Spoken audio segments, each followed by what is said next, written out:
All right, Ian. We haven't done one in a while. A scumbag seller of the week.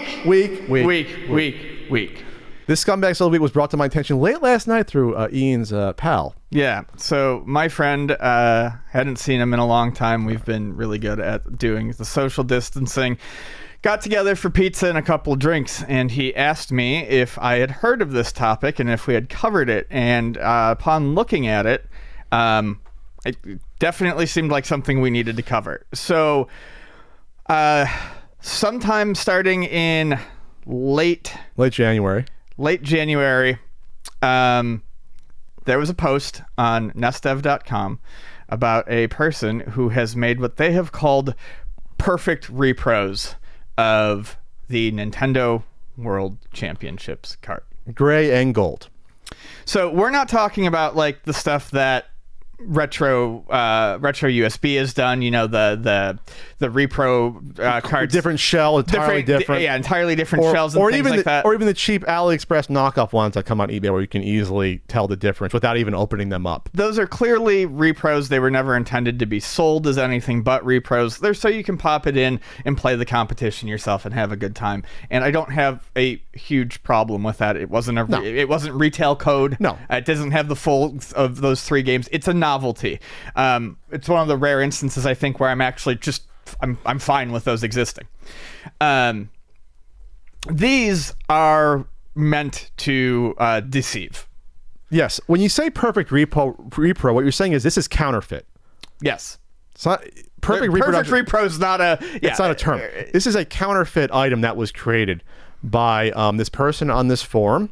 I guess he said he put several hundred hours into sourcing the original pieces that were used on the board, and also the dip switch setting. A lot of times you see these repros or whatever counterfeits. They cannot get the dip switch setting right. He somehow got the exact dip switch. He sourced that somehow. He sourced all the old chips and all of that. So this person is resourceful, obviously. And decided, I'm going to do this. And then he built 4 of them. He built a gold one, which he's going to keep. And then he's keeping 1 gray, and then he's selling 2 grays on eBay, these counterfeits, and he's already sold 1, which totally slipped under the radar, which is alarming. And no one alerted us to that. No one knew about it because it was a European, this guy's in France, a European version. So this went for this gray one, which on the surface, the dip switch and the board underneath looks, almost identical. It went for 1,561 euros, which Pat math, that's, what is that about? $1,700 US, something like that.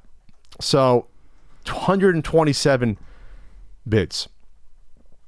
This is disturbing and alarming because if this was a regular old reproduction that did not look close, this would not have went for this amount. So the fact that this went for this amount, to me, someone is going to take the gamble to try to sell this as a real entity.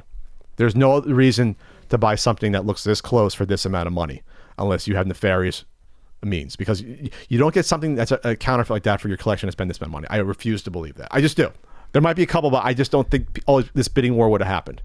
That to me is really weird to see that amount of money for a counterfeit.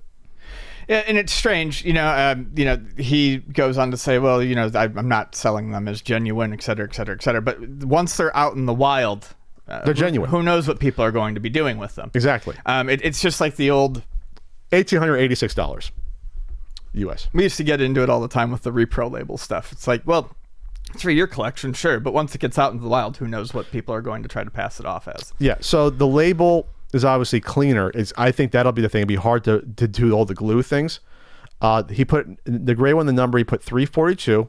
So if you're out there in the community, 342, if you see one, that's this repro one. I don't think that's one that's pre-existing. I think I gotta look at the old list to make sure that's not a pre-existing one, but he put 342 on this one. I don't know about the other ones. So it's 284, 342, 310, and 228. The 228 is her prototype. Okay. That's what it says. So, this is they're a French engineer. the shell's an original gray one, so it's an original one.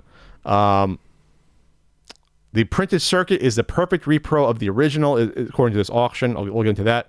All essential components are from the year 1990, identical to the original version. Lots of components have been taken from the original NES game. So we'll get into the board in a second.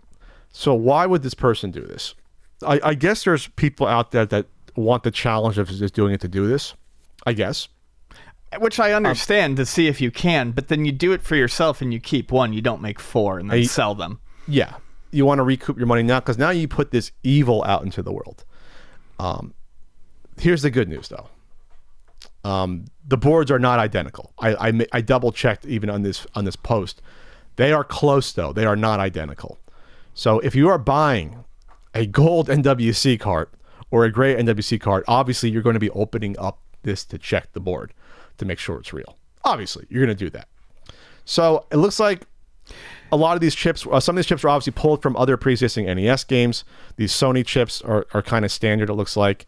There's Nintendo chips here. The EEPROMs, that's interesting. But there's also prototype games that probably use something similar at the time that you could have cannibalized a prototype NES game to do that, which kind of makes my stomach turn to do that.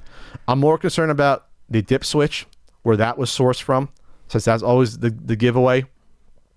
And the board itself was probably a similar type of board, and then they printed. They had the resources to print, the similar words to make, like, the big one is like the NES event on the top left. That's the big one. That's the one that's almost never there. So when you look at the image of the original versus this counterfeit board, it's close. It's not 100%. But to the untrained eye, if someone doesn't know about this, I would look at this without realizing and be like, this is it. Well, here's the deal. Yeah. There's never been any attempt at making a counterfeit board like this before. Yeah. So, you hand someone, granted at this point, this is obviously theoretical because I'd know it was a bootleg beforehand, but let's say you hand someone, a reproduction cartridge, one from like retro USB or whatever, and you go, and you open it up and you go, okay, well, that's obviously not the board. I mean, it's in the world of NWCs, it should be very easy to tell if it's real or fake based on the fact that it has this crazy board that nothing else has. Nothing else. Now there's something else that does. Now you can't just open up that cartridge and go, yep, there's the crazy board, and close it back up. Now you actually have to verify that it's the original crazy board, not the new one. So that's the good news. You look at the original versus the counterfeit. So the wording on the chips of the original is different. There's more things. There's more identifiers there. And some of the markings on the board read different. Yes. So this is not 100%. It's like 90% though, and that is way too close already. And at that point, now you're in a world of trouble, because now you can pull this board out, and also the labels. Yes, you look at the labels, like the gold. I saw the person made this gold for themselves, and it's going to be really hard to replicate how shitty the original printed out gold World Championships triangle logo is. That's gonna be difficult. You have to source the fucking printer and paper from that. You know what I mean? Like, now we're getting to real counterfeiting. Sure. But this is alarming, because Ian, if you put this in front of, if I did not know that counterfeit exists, you put that board in front of me. That's what I'm getting at. I'm saying that's it, because nothing else looks like that. Yeah, that's what I was getting at with the previous thing. If you don't already know about this and this is dropped in front of you, I think even the staunchest of collectors, or the most informed of collectors, would look at it and be like, yeah, that's a thing. Yeah, so there's, like, for example, there's little identifiers that are different by the transistors, the little transistors, by the chips. There's missing or included a wording above a few of these, above a lot of them, actually. So yes, this is not the same board. The color, you probably put the color next to it, the color would probably be different too. Now I'm looking at the color. The color probably would not match too. You probably couldn't get the exact board. So this person, you have programs that create, boards to print. So it creates a board. They source chips that are similar or close or the same size to pull it off, and they make what is, in theory, to me, the biggest thing is, again, the dip switch thing, because if you don't take the card out, it's going to look the same. It's going to look the same unless you take the board out. So, yeah, this is scummy. Yeah. There's no reason to put this on eBay. You want to make it and say, I did this, but now this is out there in the world.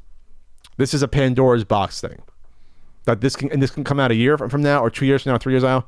I don't want anyone to say, well, Pat, you worry about the value of your cart. Don't worry about the value of the carts, because anyone I sell my game to, everyone else is going to, now they're going to check the board.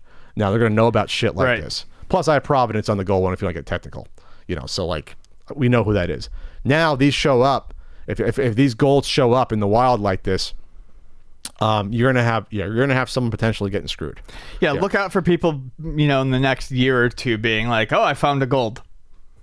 And with like a ripped up label or the label's off it, oh, what a coincidence. Right. Because we look at that label on the quote unquote perfect repo counterfeit, that label's not the same as it's not. I could tell by eye. But again, I'm trained for it because I know what they look like from the outside. I have one there. All right. Well, it's been done. It's not 100% though. I still think to do one 100%, that's going to be a lot more resource that they put into it. But so get the word around there. Look out for this. I don't want anyone getting ripped off. Even someone who's looking to speculate. No one deserves to get ripped off for something that can cost them.